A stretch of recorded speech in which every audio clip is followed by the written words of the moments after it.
距离赛博朋克2077正式发售还有不到60天的时间，相信不少玩家也都在为这款游戏准备全新的电脑配置了。根据官方目前公布的配置要求来看，就连那些2-3年前的中等配置主机或是笔记本都可以勉强一战。1050太别酷啊！那若想玩到画质更好、开启光追的赛博朋克2077，又大概需要一个什么样的配置呢？下面就请跟随超级哥一起来看看流畅运行赛博朋克2077需要一台什么样的电脑吧。根据 CDPR 官方公布的赛博朋克2077 PC 配置需求，最低 CPU 为英特尔 i5-3570K 或者是 AMD 的 FX8310处理器。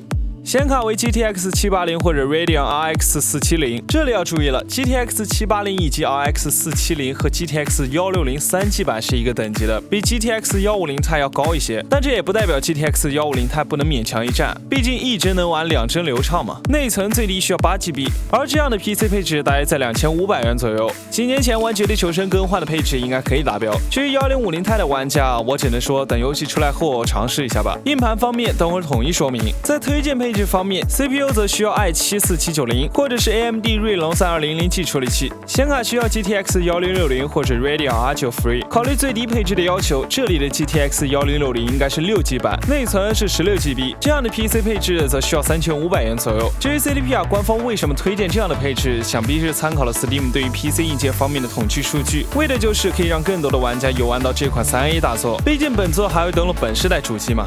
需要注意的是，想要在次时代有一个良好的游戏体验，硬盘非常重要。包括最低配置的 CDPR 也推荐采用固态，因为开放世界的地图过于复杂，机械硬盘很可能出现地图加载不出的透明 bug。包括其他方面也会有影响，所以说固态是必须要加的。以上的最低配置和推荐配置仅仅是按照 1080p 分辨率给出的，至于画面档，玩家最关心的 2K、4K 分辨率下的配置，目前官方并没有透露。但可以参考另一款即将发售的3A 游戏《看门狗军团》。目前育碧官方给出的 PC 配置，在 2K 画质 ，CPU 为 i7-7700K 或者 AMD 锐龙52600，显卡则需要 RTX 2080 Super 或者是 AMD Radeon RX 5700。而在 4K 超高画质并开启光追的情况下 ，CPU 需要 i7-9700K 或者 AMD 锐龙73700X， 而显卡则需要 RTX 2080 Ti。但考虑到 CDPR 对于游戏要求或者说优化可能更强一些，那么赛博朋克2077在 2K、4K 分辨率下应该会比看门狗军团低一档。这样看来，如果你选择在 2K 60帧高画质下游玩游戏，显卡则需要 RTX 2060起步，整机价格大约在5000元左右。如果还想有一个良好的光追体验，那就往上加钱吧。除此之外，如果你想要 4K 60帧，并且开启光追的情况下游玩游戏，显卡则需要 RTX 2080 Super 或者 RTX 3070，而整机价格则会在7000元左右。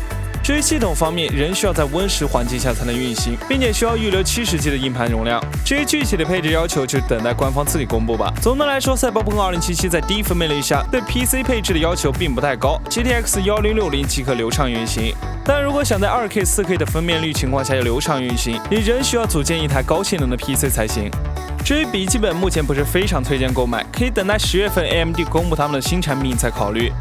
考虑到主流玩家，我们搭配了一台 2K 最高画质，并且开启光追和 DLSS 的情况下，让赛博朋克2077能以60到100帧左右运行的配置。如果你也有相同的需求，不妨来看看具体的配置推荐，或者在评论区给出你的推荐套餐。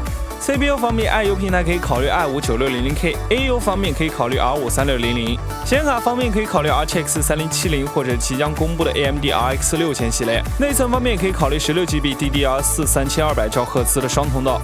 主板方面可以考虑支持 PCIe 3.0/16的主板 Build B450， 硬盘方面可以考虑 512G 的 SSD， 电源方面可以考虑750瓦金牌全模组电源，整机价格大约在8000元左右。所以那些1050 Ti 的玩家是换电脑呢，还是勉强一战呢？不过好消息是1060看起来还可以再战5年，看307显卡正在向玩家们招手呢。如果大家还有什么疑问，可以在评论区或是在弹幕上留言。如果还想了解更多硬件相关的消息和科普知识，记得关注超级课。我们下期再见。